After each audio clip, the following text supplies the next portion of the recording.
Lepas tu semua orang tepuk macam, anda lah yang kami cari. Everyday saya kena toman. Dan saya okey je saya kena toman. Selalunya saya bila diajak meeting ataupun apa-apa perjumpaan, selalunya melibatkan muzik. Ya. So bila saya dapat sinopsis tu, selalunya bila diorang bagi sinopsis, saya dah tahu dah macam okey, ni mesti meeting pasal OST. So bila saya datang masa tu kat Cafe Astro, saya dah macam, kenapa ramai sangat escort saya ni? Saya dah macam tengah fikir. Lepas tu masuk ke satu bilik tu. Satu bilik tu dia macam dia rahsia-rahsia. Buka-buka macam ni kamera dia. Lepas tu dia macam, hey, cuba try baca. Saya pun baca lah. Macam biasa baca macam dialog apa semua ni. Lepas tu semua orang tepuk macam, anda lah yang kami cari. Saya pun tak tahu apa yang diorang cari, tapi pada masa tu mungkin sebab sebenarnya saya, walaupun saya pernah cakap sebelum ni saya tak akan berlakon, tapi of course saya sebagai manusia, keinginan untuk mencuba satu benda yang baru tu ada. Dan mungkin ini adalah peluang saya untuk saya mencuba. Walaupun secara jujurnya saya cakap saya memang tak ada pengalaman langsung dan saya memang kekok berhadapan dengan kamera. Especially bila buat music video and everything, memang saya sangat kekok. Saya memang bukan camera friendly lah, senang cerita. So for me, sebagai seorang penyanyi, dan apabila saya masuk set, saya sedar yang macam, wow, bidang lakonan ni sebenarnya sangat membantu saya daripada segi bukan saja build up my confidence, tapi daripada segi nyanyian untuk menghayati sesuatu lagu dan juga menyampaikan. So benda tu dia banyak membantu career saya menyanyi dan juga berlakon. Walaupun saya mengaku memang saya betul-betul kekok sebab saya tak tahu angle apa. Bila dia cakap macam, okay sekarang ni wide. Macam wide tu apa? Dia macam, okay sekarang close up. Close up ni macam mana? Pandang mana kamera ni? So kita tak tahu kan. Tapi alhamdulillah lah. And I'm so thankful dapat director yang sangat membantu, sangat memahami saya masih baru. Dan especially cast, bukan saja cast Rina, tapi semua cast banyak membantu saya, especially Nadik. Dia sangat banyak membantu saya dari segi macam mana nak lontarkan vokal. Sebab yelah, kita biasa penyanyi bercakap pun macam ni, bawah betul. So bila berlakon tu kita memang betul-betul kena project kan. So it's a different situation, different phase yang saya belajar dan alhamdulillah lah. It's a great experience for me. Kalau ramai orang nak kalau pasti kalau ada watak yang dia akan consider ke? Okay, sebenarnya saya tak sampai ke tahap tu lagi sebab saya betul-betul nak fokus yang ini, cuba untuk nak bagi yang terbaik untuk drama ini sebab yelah bila orang dah percaya kita, so I really wanted to try like bagi the best that I can. And walaupun watak saya dalam ni tak adalah besar mana, saya penyeri je kalau nak ikut kan, because based in novel, Hak Zuhal ni adalah pembuka jalan cerita untuk heroin. Dia bukan heroin sebenarnya, dia hero. Kita boleh katakan dia lead Samira punya life ni. So saya adalah pembuka jalan Samira punya cerita dan bagaimana dia develop dia punya life dengan kecaman dan berjumpa dengan buah hati dia, Jamie. Okay, tadi Haji ada kata ada kuruskan badan untuk cerita ni. Betul. Saya terpaksa kuruskan badan sebab kalau nak ikutkan watak dalam cerita ini, saya adalah seorang lelaki yang membesar, memang kurus keding. Sangat kurus keding. Dia memang tak ada family, so family dia dijaga oleh Samira punya family. So itu hanyalah tempat bergantung. So dia membesar dengan dalam novel tu dia membesar dengan keluarga-keluarga Samira. So ya, dia seorang pemuda kurus kering dan penuh masalah jerawat. Mungkin dia basuh muka dengan sabun. Berapa banyak turun apa yang awak okey, berapa banyak turun saya daripada saya rasa dalam 6 ke 7 kilo. Kg, kilo. Ya. Daripada berapa? Daripada 57 ke sekarang ni 50. So, okay, Tapi apa dia? diet gila-gila ada Syul? Ya, betul. I do a strict diet untuk watak ni. Macam hari-hari memang saya akan makan benda yang sama, iaitu sayur. Walaupun manager saya pun cakap saya dah macam kambing dah. Kenapa? Sebab dia tempoh dia terlampau singkat diorang bagi untuk kuruskan badan tu, Syul. Okay, kalau nak ikutkan, the casting was like 1 week before I shoot. Mampus. Ya. Sebenarnya saya agak terkejut juga dengan tu, because when I casting, and then bila I tanya, I balik rumah dan berbincang dengan tim saya, macam boleh ke saya buat benda ni, boleh ke apa. And then bila saya tanya jadual bila, next week kita shoot. Saya macam mana saya nak masuk kelas apa semua ni, apa benda apa semua segala, sebab saya ni memang tak ada experience untuk berlakon kan. So saya cubalah, dia macam Daredevil, saya cuba untuk try my best, and thank God lah, banyak yang membantu saya sebenarnya. Adalah tempat belajar lah. Set location tempat belajar. Tempat belajar, betul. Lagi kan? Betul. Dah berapa episod dah settle? Saya pun tak sure, because tak tahulah pengalaman saya, sebab ni first time saya berlakon kan. So dia banyak jumping apa semua. So saya pun masih belajar benda tu. Saya pun tak tahu terms dia, minta maaf. And saya pun tak tahu episod berapa dah. Okay, bila trailer disiarkan di TikTok semua kan, Okay. dia ada mixed reaction lah. Ada yang Betul. It always gonna be like that. Korea lah. Juga ada yang mengecam. Bagaimana saya melihat kedua-dua itu? Okay, bagi saya feedback itu adalah satu benda yang mendorong, okay? Bukan saja saya, tapi drama itu sendiri, itu adalah satu tarikan untuk drama My Ex-Boyfriend ni. And yang paling penting saya cuba, walaupun apa yang anda tengok teaser itu sebenarnya, okay, I'm not gonna bagi spoiler, tapi korang kena tengok kenapa terjadinya situation itu, dan situation itu akan memberi impact yang besar untuk episod yang pertama. Korang kena tengok. Macam mana pula ada yang macam kata kenapa ambil hero lembut? Kan ada yang persoalkan mungkin Hill tahu pasal benda tu. Jadi apa komen Hill? Itu adalah pendapat masing-masing lah bagi saya. So saya cuma menjalankan saya punya tanggungjawab sebagai seorang pelakon. Itu saja. So kita kisahlah. Di sebalik mixed react, are you excited untuk improve?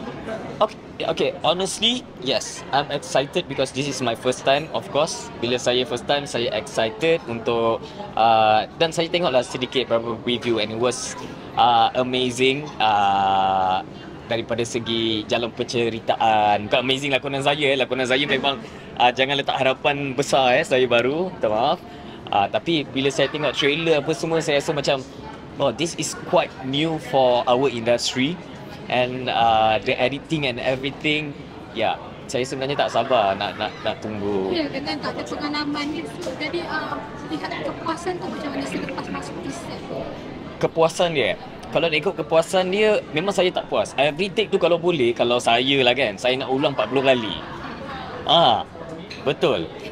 Dia macam bila saya dah lakukan watak tu, lepas tu saya rasa macam I can do better. Tapi biasalah, kita kena faham kan, macam kita bekerja dengan ramai orang, kita kena hormat apa semua. So nak tak nak, memang I need to give my as best as I can for every scene. Pernah si ulangan berapa kali? Pernah, obviously, memang pernah. Saya mengaku paling banyak 4 kali. 4 kali. Itu yang saya kata, everyday saya kena toman. Dan saya okey je saya kena toman. Sebab bagi saya, kalau saya tak kena push, I won't develop my character and saya punya lakonan. So benda tu sebenarnya sangat membantu. Obviously saya akan kelihatan sedikit canggung, tapi every episode by episode, insya-Allah lah dia akan lebih interesting sebenarnya. Kata jiwa sebagai pelakon tu ada tak adalah boleh menolak kemungkinan. Secara jujurnya, jiwa saya sebagai seorang pelakon sebelum ini memang tak ada. Sebab saya punya hidup memang dalam studio saja, itu je lah memang tempat saya. Tapi bila saya nak start berlakon tu, saya nervous. Saya banyak tahu call kawan-kawan saya berlakon, especially saya call Nabila Huda, Abil. So bila saya call dia, saya tanya, should I do this, can I do this? Dia kata, babe, at least once in a lifetime, go for it. Okay, yang penting ikhlas, you bagi, do your best, and jangan susahkan orang lain kat set. And that's the best advice yang saya pernah dapat daripada ni. And terima kasih juga dekat all the teams, especially my team yang banyak guide saya kat set. Ya. Okay. Awal-awal sebelum keluar lagi dah ada komen-komen. Okay, bila dah keluar, ada ready for any comment sebab setiap drama memang akan ada dah. Itu okay, betul. But for me, it's a bonus for me sebab mungkin saya pernah ada pengalaman bukan saja sebagai pelakon, sebagai penyanyi. So even saya menyanyi pun there's always positive and negative because we cannot control people. Okay? So benda itu kita jadikan pengajaran sebagai seorang selebriti, especially berlakon, and saya masih baru. Memang saya kena terima any advice ataupun any kritikan yang negatif ataupun positif untuk insya-Allah mungkin perbaiki scene-scene saya yang akan datang. So benda tu sangat helpful sebenarnya. Lakon kan, tapi mesti setiap drama mesti ada so adakah dia akan kembali ke drama ni ke? Kalau yang dah tengok trailer-trailer tu akan ada perasan sedikit-sedikit teaser suara saya dan insya-Allah ada beberapa lagu yang saya buat khas untuk cerita ni. Dan macam tu. Beberapa. Ada beberapa. Sebab benda ni dia tengah ongoing, dia tak tahu kadang-kadang maybe boleh jadi 3, 4, 5, 6, 7, maybe satu album. Semua lagu baru. Betul. And benda ni akan leads to album saya yang akan datang. My first ever album yang saya sangat excited nak kongsi dengan korang sebenarnya. Okay, since you first start lakon kan, so apa yang selalu kena tengok yang you keep on buat, apa yang selalu Projection, macam mana nak sampai ke memek muka, because kalau menyanyi kita lebih kepada feel, selalu macam kita ambil, and then because kalau menyanyi kita taklah over exaggerate kan, nak nyanyi macam tak ada, tapi dalam lakonan benda tu kita kena exaggerate. So benda tu agak different dan banyak benda yang saya ditegur dan saya ambil teguran itu sebagai satu benda yang membina lah. It's a new experience for me. Mungkin tak tahulah kira-kira saya tidak macam soalan ini. Okay. Tapi di luar konteks lah. Sekarang ni kita tengok dia bekerjasama dengan ramai banyak jenama-jenama antarabangsa dan sekarang ni dia dah ada artis yang berani bersuara tentang isu Palestin dengan Israel lah. Mungkin dari saya, Hill sendiri macam mana? Adakah Hill sendiri bersedia untuk bersuara dan juga kehilangan tawaran daripada jenama-jenama besar tersebut? Okey, kalau nak ikutkan, kita tolak tepi artis bekerja apa semua. Ini melibatkan kita sebagai manusia. Dan ini adalah saudara-saudara kita dan bagi saya semua orang ada cara tersendiri dan saya yakin semua menjalankan tugas masing-masing walaupun ianya secara terbuka ataupun secara personal, tapi semua ada cara masing-masing. Dan saya sebagai seorang selebriti, saya sudah pun menjalankan tanggungjawab saya dan saya rasa Malaysia is very good towards benda-benda yang banyak menyokong dan juga memberi everything yang terbaik untuk saudara-saudara kita kat sana. And for me tapi dia sendiri di media sosial terbuka tak untuk berkongsi? I always dekat story saya apa semua, I always kongsi tentang isu-isu yang berlaku dan apa semua, because saya mungkin ada sedikit bonus di mana saya mungkin ada pengikut dan saya menggunakan media sosial saya dan mungkin pengaruh saya untuk berkongsi dan juga memberi apa yang terbaik untuk semua yang berada dalam saya punya social media. Pernah ke dapat respon dari mana-mana jenama yang mungkin tak ada setengah artis yang pernah mendapat respon dari jenama penarikan, tawaran semua? History macam mana? Pernah ada tak? Okay, so far saya rasa everything okay. Semua okay. Semua saya rasa benda ni kita tolak tepi yang jenama apa semua because this is about humanity Okay, so bila pasal isu-isu yang sensitif macam ni, kita tolak tepi, kerja adalah kerja. Dan apa yang saya perlu lakukan sebagai seorang bekerja itu hanya sekadar kerja. Dan saya menghormati jika benda-benda isu-isu sensitivity ini melibatkan kerja saya dan saya akan cuba untuk tidak cuba untuk tidak mengeluarkan isu-isu yang begitu sensitif towards menghormati pihak yang lain. Maksudnya aja balance lah. Ya. Because bagi saya benda-benda isu macam ni kita tak boleh libatkan kejaya. Kita tak kisah kita sebagai selebriti atau apa atau ini adalah antara kita punya human rights and everything. Personal stand. Yes, personal stance dan kita menghormati semua. Tapi untuk komen you sedia tak? Untuk komen you sedia tak? Untuk komen sedia daripada segi Sensitif tu. You sedia tak untuk komen? so far tak ada negativity lagi daripada mana-mana pihak. Okey. Alright, terima kasih. Terima kasih. Thank you so much. Itulah shift lagi hari ni.